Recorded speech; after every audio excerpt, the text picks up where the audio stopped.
पाहिलं साहेब, या तुकाराम मुंड्यांची कधी बदली होईल काय माहित. हा ना राव, स्वतः खात नाही आणि आपल्याला खाऊन देत नाही. हा ना, ते आल्यापासून बाहेरचा सगळा पैसा द्यायचा बंद झालंय. चला विठू माऊलीला तरी बदलीसाठी साकडे घाल. हा ना, चला चल.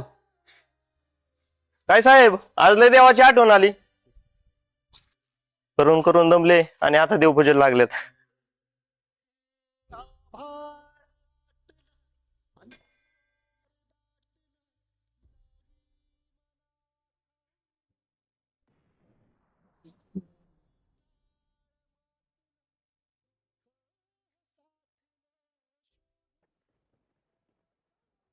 साहेब, तुम्हाला कोण दिसलो? आम्हाला मुंडे साहेब दिसतात. हा ना, मला पण 5 तास झालाय वाटतंय. चला चला निघू. साहेब, काय मागितलं देवाला? काय मागितलं ते सांगायचं नसतं.